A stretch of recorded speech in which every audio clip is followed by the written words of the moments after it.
Na redni letni skupščini na Brdu pri Kranju, ki je sovpadala s 95-letnico naše krovne nogometne organizacije, sta bila posebne časti deležna Marko Ilešič in Tone Frantar, ki sta postala častna člana Nogometne zveze Slovenije. Oba sta imela pomembno vlogo pred 25 leti, ko so bili ob nastanku nove države postavljeni tudi temelji sodobne nogometne zveze. Ne moramo reči, da smo jo postavili na novo, ker Slovenska nogometna zveza je bila že prej dobro organizirana. Res, da kakšnih uspehov pri rezultatih ni bilo, ampak sicer pa je funkcionirala tako, kot se podobi. In tisto, kar je bilo najvažnejše, je nogomet Slovenije bil zdrav, je bil pošten, s kakšno izjemo sem pa tja, tako da je potem bilo treba samo to povzdigniti na višji nivo. Ampak temelji so bili postavljeni že pred 90 ali 91 letom.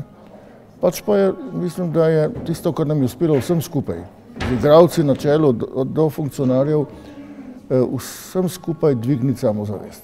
In to je v razmeroma kratkem času privedlo tudi do mednarodnega ugleda in tisto, kar je najvažnejše, do mednarodnih primerljivih rezultatov. Priznanje za Toneta Frantarja je prevzel sin Marko. Velika čast, veliko zadovoljstvo, ne samo za njega, ampak tudi za vse tiste, ki smo z njim, poleg njega, ne samo v družini, ampak v nogometu. Lahko rečem samo, da mu zelo, zelo veliko pomeni. In kakšni so spomini na obdobje, ko je bila tako rekoč celotna družina povezana z nogometom? Lepi, lahko rečem, da samo lepi. Vedno je bil pri nas nogomet na nek način na prvo mesto. Mami je bilo to manj všeč, ampak lepa potovanja, številne tekme, uvrstitve na svetovna prvenstva, na evropsko prvenstvo, samo lepi spomini. Z novo nastalo državo se je takrat leta 1991 na mednarodni oder prebijal tudi slovenski nogomet. Marko Ilešič, Tone Frantar in sodelavci so se odločno posvetili temu cilju. Smo nekako uspeli, da smo res zelo hitro postali člani FIFA in UEFA, tako se veste, da so 3 naši klubi že leta 1992 igrali v evropskih pokalih. Maribor z Atletikom, Olimpija z Milanom in Izola z Benfico. To je bilo čez noč pravzaprav.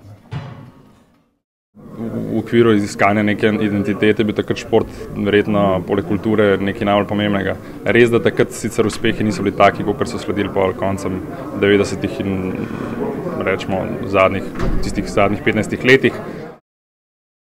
Pa si je bilo moč takrat predstavljati, da bo prej kot v 10 letih Slovenija na Evropskem prvenstvu, Maribor pa v Ligi prvakov? Skoraj ne. Ampak dobro, najprej so bila ta presenečenja z Mariborom in slovensko reprezentanco, potem tudi v drugih kategorijah, mladih, v malem nogometu, v futsalu, kot se to moderno reče. Zdaj pa vidim, da je seveda tudi organizacijsko in finančno nogometna zveza postala tako trdna, tako solidna organizacija, da to bo prineslo tudi še nadaljne rezultate. In še tema, ki je morda bolj kot takrat v Sloveniji aktualna danes, umestitev nogometa na mesto, ki mu pripada. Res pa je, da v nekaterih državah, vse vemo, o kateri govorimo, je pa nogomet vse. Tako da se tudi v krogih, kjer se gibljem, ki niso nogometni, se nogomet odpira vsa vrata. Spomnim se, kako so me kolegi naslednjo jutro po zmagi z Rusijo, takrat v Mariboru po kvalifikacijah za Južno Afriko, so mi nasplošno čestitali. To tisti, ki se ne zanimajo čisto za nogomet, pa spremljajo. Marko Ilešič in sodelavci so pred 25 leti Nogometno zvezo Slovenije postavili na evropski in svetovni zemljevid. Njihovi nasledniki so zastavili smele cilje, da ob 100-letnici postane v vseh pogledih vodilna domača panožna zveza.